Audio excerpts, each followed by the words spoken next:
So we've got an issue with the tools, kind of. But here's why I'm excited. So I'm actually kind of excited about this. I wanted to talk about two failures we've had with the tools that I think are issues that need to be addressed. But, well, this is the small rod, goes on the flywheel side. Hang on, let me find...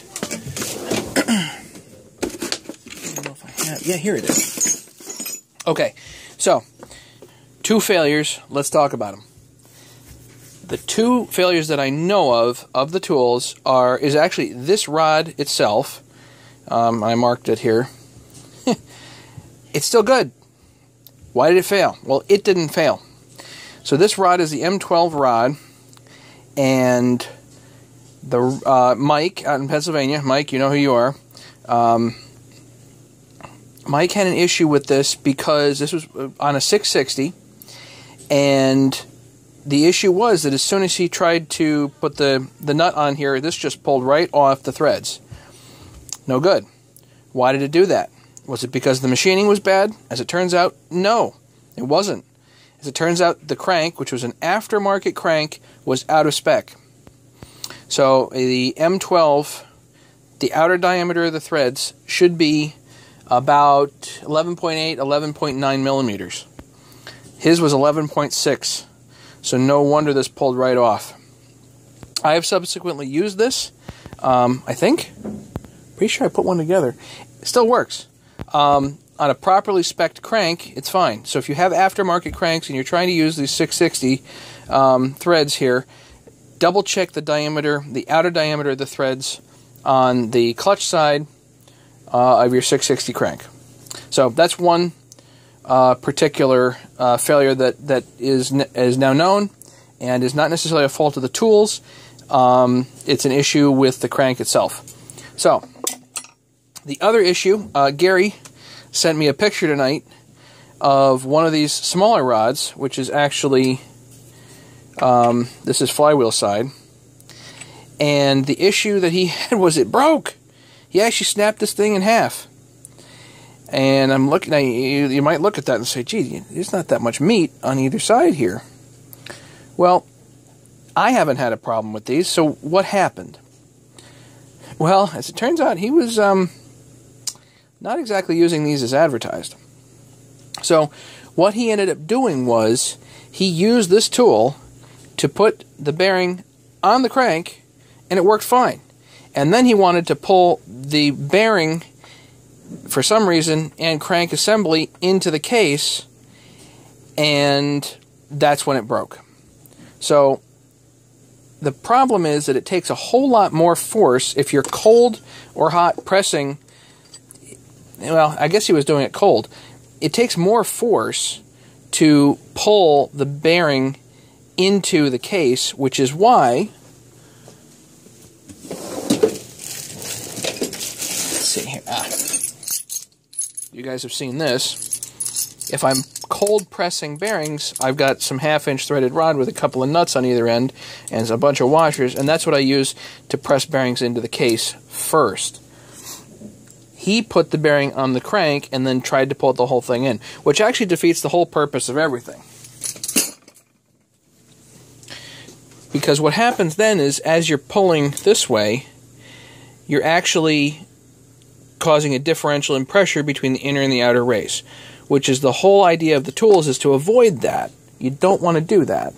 You actually want to put the bearing in the case first and then pull the crank through it, which puts no lateral pressure on the bearings, which means that there's basically no damage that can happen. That's kind of the whole point of these tools.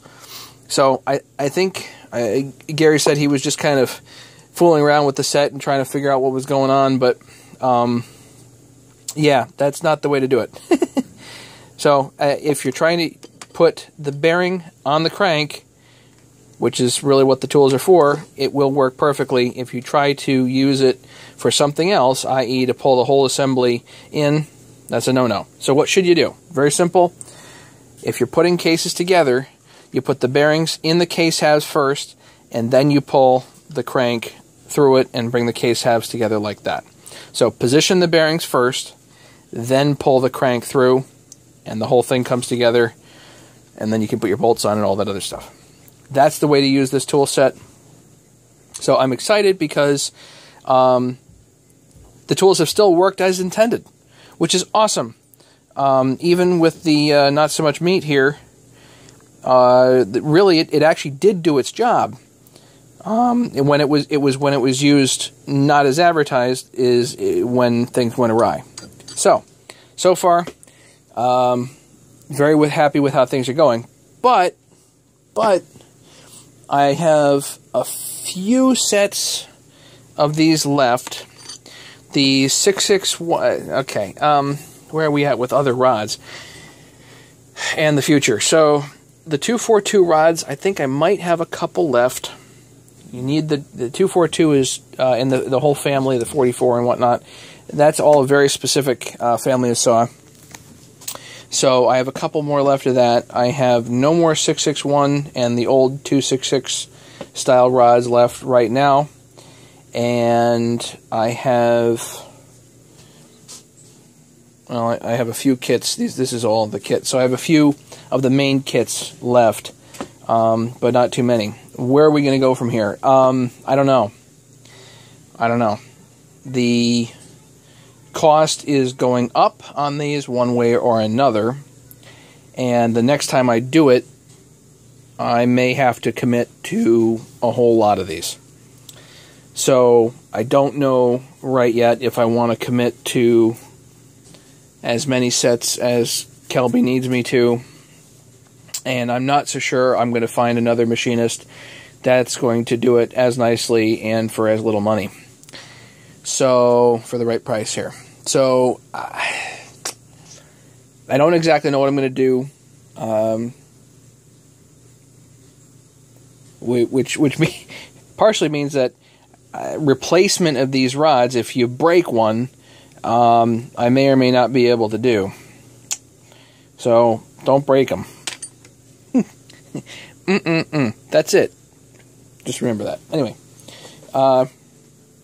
anybody can let me know if they're still interested in the kit. Once I sell out of these, I don't know exactly what I'm going to do, but hopefully I can keep this going. I got to figure some things out. So, guys, let me know if you think I should keep this going. I think I should.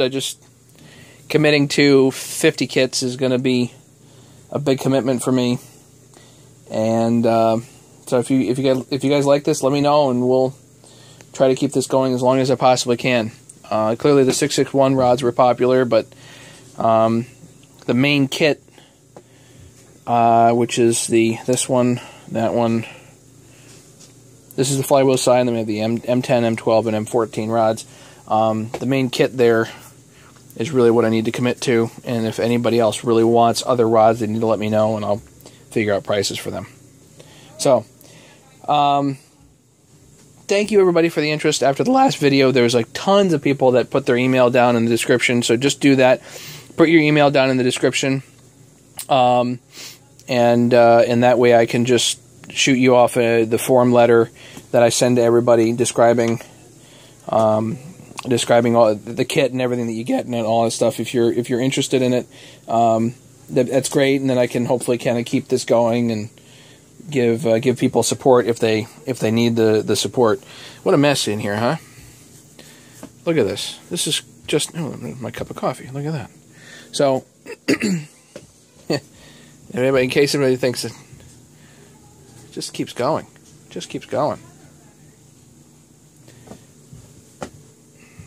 I'm almost unburied, actually. Doing pretty good here to get these saws built. So, anybody wants a kit, let me know. Put your email down in the description, in the comments section rather, and I will shoot you off the form letter. And we will, if you have an issue, if you have a breakage, I want to hear about it, because I want to figure out what's going wrong as soon as possible if anything's going wrong. So far, if the kits are used properly, I haven't had any failures. So that's awesome, and that's what makes me excited. So who knows what's going to happen in the future, but let's see if we can do something about that. Okay. thank you, everybody, for the interest. Thank you for subscribing. Thank you for being part of this. And you guys have a good evening. Okay.